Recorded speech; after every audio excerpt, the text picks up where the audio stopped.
میں تو خاندانی رئیس ہوں، کئی پشتوں سے مالدار چلا آ رہا ہوں، فلاں حویلی بھی ہماری، فلاں کھیت کھلیان بھی ہمارے۔ فرشتے نے کہا اچھا سن، پھر میں اللہ کا فرشتہ ہوں اور وہی ہوں جس نے ہاتھ رکھ کے تیری آنکھیں ٹھیک کی تھی، اب تو ایسے ہی ہو جا جیسے تو پہلے تھا۔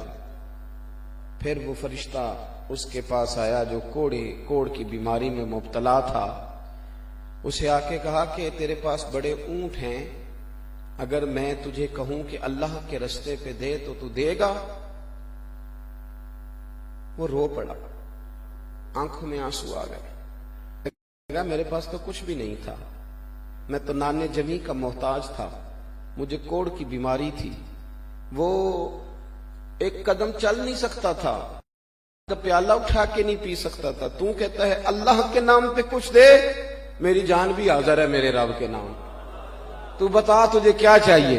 یہ جتنی چیزیں کھڑی ہیں ساری اللہ کی دی ہوئی ہیں، میری تو حیثیت نہیں ایک دانے کی بھی، میں تو ایک قطرے تک کا مال کمانے کی یہ سارا میرے مالک کا ہے، تو میرے رب کے نام پہ جو مانگے گا میں حاضر کروں گا۔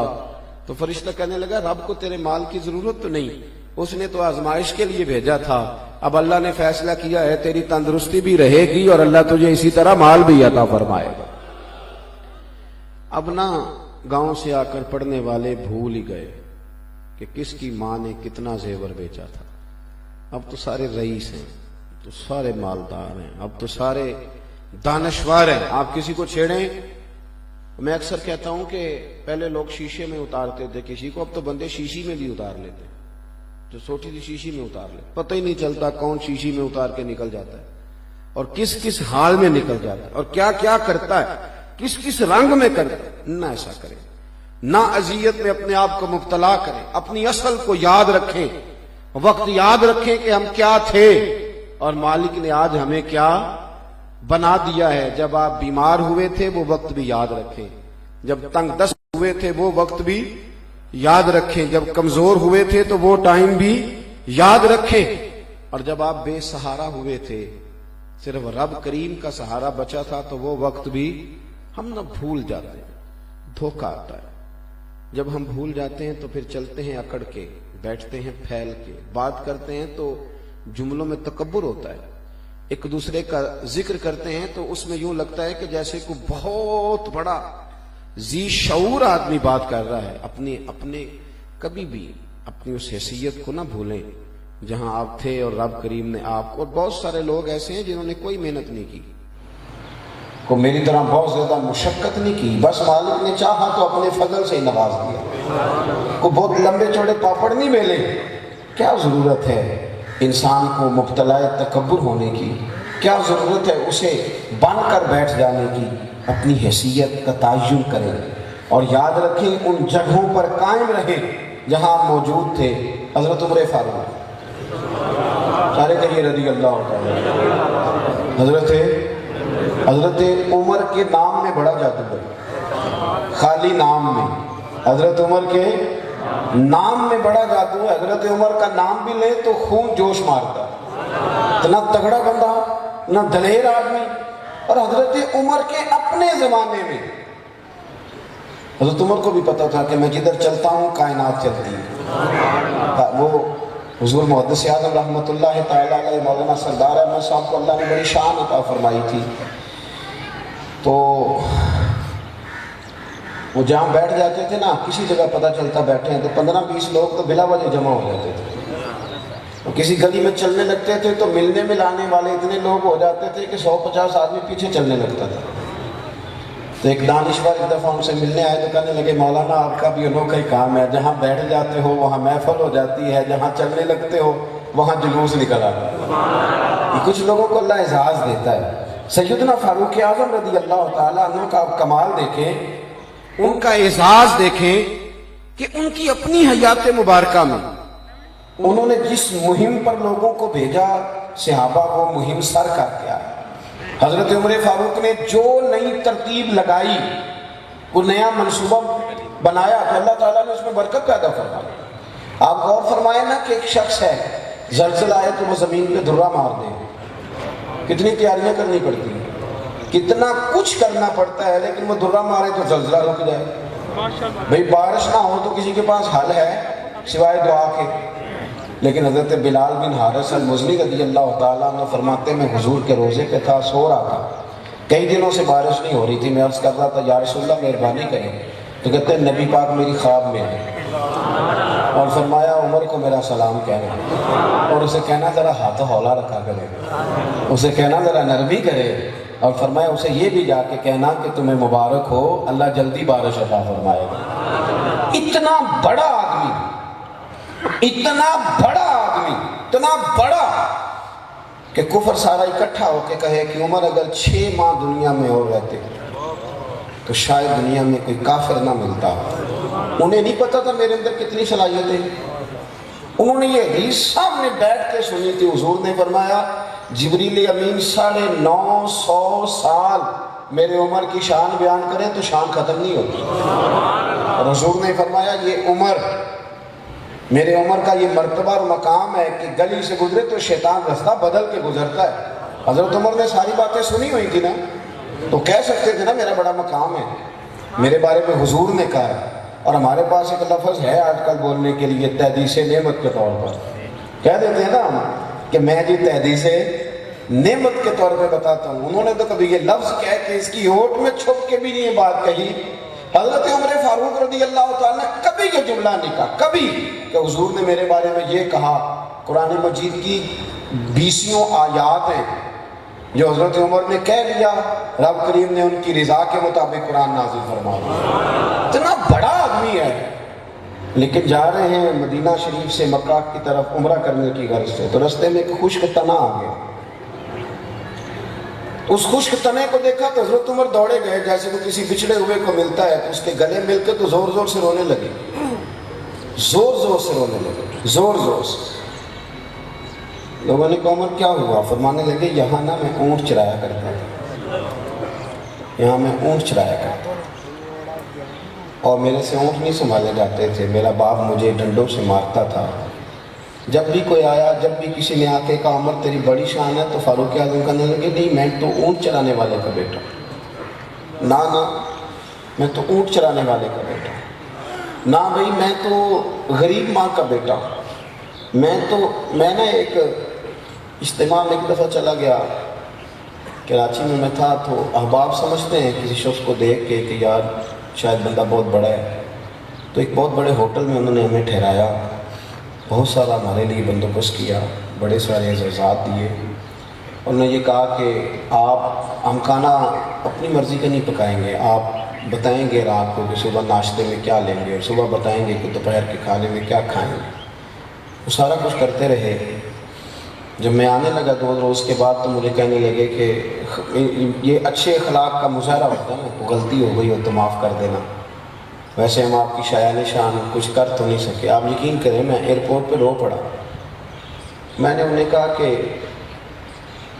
میں نے اپنے ابا سے بڑا پیار کیا زندگی میں، بڑی محبت کی ہے، میں نے ان کے ہاتھوں پہ ہمیشہ چھالے دیکھے، اور مجھے زندگی میں مزہ اس روٹی کا آیا کہ میری اماں بیٹھ کے نا چولہے پہ کھانا پکاتی تھی، تو روٹی کھاتے وقت وہ کہتی تھی کہ پیڑھی لے کے اتنے ہی آ جا میرے کو، اٹھ کے نہیں جایا جاتا۔ پھر جب وہ سالن ڈال کے دیتی تھی تو کہتی تھی دوبارہ نہ مانگنا، باقیوں میں بھی کھانا ہے۔ وہ سالن اگرچہ تھوڑا ہوتا تھا، لیکن اس کی جو طلب تھی، اس کا جو ذوق تھا، اور اس ہنڈیا میں یوں لگتا تھا کہ ہیرے جواہرات پڑے ہوئے ہیں، اس سے زیادہ بڑھ کر کبھی کسی موقع پر بھی وہ چاشنی میسر نہیں آئی۔ مجھے بڑی اچھی طرح یاد ہے کہ مجھے ایک دفعہ میرے ابا جی نے پورا 100 روپیہ دے دیا تھا۔ میری فیس اس وقت اسکول کی جو تھی وہ 14 روپے تھی، سرکاری اسکول کی فیس۔ انہوں نے مجھے 100 روپیہ دے دیا، کہنے لگے دل کر رہا ہے تجھے 100 روپیہ دوں، تو میں ساری رات یہ سنبھالتا ہی رہا تھا کہ میرے پاس پورا 100 روپیہ ہے۔ کبھی وہ تکیے کے نیچے رکھتا تھا تو کبھی اس کے اندر رکھتا تھا۔ آپ کیوں بھول جاتے ہیں کہ ہم کیا تھے؟ کیوں ہمیں غلطی لگ جاتی ہے؟ ہم تو بڑے مزیدار لوگ تھے، ہمارے کوئی بزرگ کوئی لٹیرے نہیں تھے، وہ کوئی کھانے والے تھوڑے تھے، انہوں نے کوئی چکر چلا کے کوئی زمینیں تھوڑی ہتھے آئی تھیں، وہ تو صاف ستھرے لوگ تھے۔